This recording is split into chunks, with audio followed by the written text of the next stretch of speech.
my name is Elodie, and I'm here to talk about books. And to all of you out there going, reading is boring, I'm so not watching this talk, then please don't leave, because there are so many other ways that reading is fun.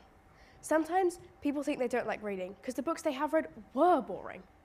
Kids get assigned books by their teachers that they might not like, so they think they won't like all reading.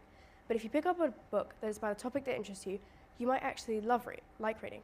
I love reading. Let me show you where I store my books. Bookshelf is overflowing. I know the picture quality is bad. Overflow books 1.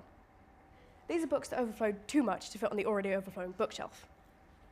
Overflow books 2. These are books that overflow too much to fit on overflow books 1 or the already overflowing bookshelf. Emergency books. These are books I read if I don't want to read books from the other 3 places, unlikely, or if I forgot to pack books and I'm about to leave. Let me tell you about some reasons why I love reading so much.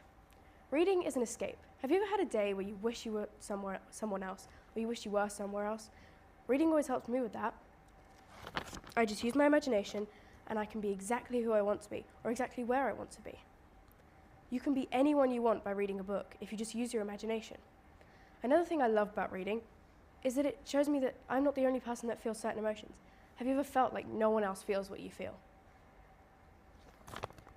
When I read books, mostly realistic fiction books, I see that so many other people feel these emotions, even people in books. Now I'm going to tell you how reading can benefit your education.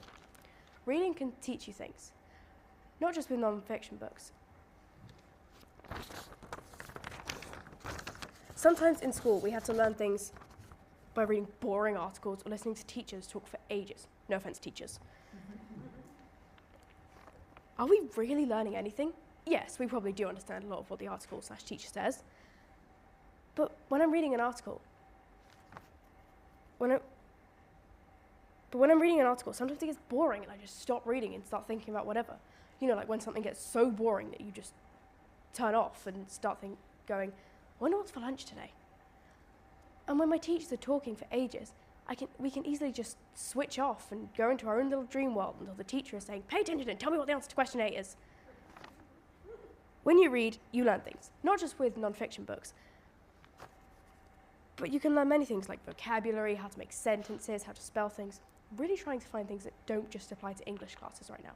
It's very hard. I did have to Google it. Reading significantly improves math skills and can also lower stress levels, teach empathy, improve imagination, and boost confidence. I think you know why I love reading, so I'm going to tell you why reading is better than looking at a screen. Reading is better than looking at a screen for so many reasons. The irony is you can watch so many of these TED Talks, including this one, on a screen. But screens are good in small amounts. Reading is better for your mental health. How many of you text your friends or on group chats and things like that?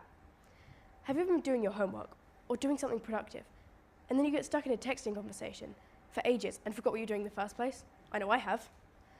And then my mum comes in and says, Elodie, your room's a big mess. Why are you staring at your phone instead of cleaning it?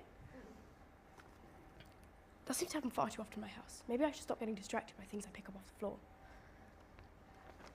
With reading, it isn't so easy to get stuck in a conversation because who can talk to me through my book? Plus my parents don't shout at me if I'm reading a book instead of cleaning my room. You heard nothing, Mum. With screens, you can't stare for too long because your eyes go square. How many of your parents have ever told you that? With a book, however, you can read for as long as you want because it not only can't hurt you, but it's actually good for you. You can probably tell how much I love reading by now. Most nights, I read before I go to bed. I read things when I finish at school. Once my report card actually said, Elodie is a very good reader. We often struggle to get her head out of a book. I'm not joking. I hope this has made you want to read. I'm going to set you a challenge, and you can choose to accept it or not. This week, or next week, or at some point this month, I want you to pick up that book that just sits on the bookshelf that you've been making excuses not to read. We'll have that book. If you don't have that book, then just pick a book you haven't read before.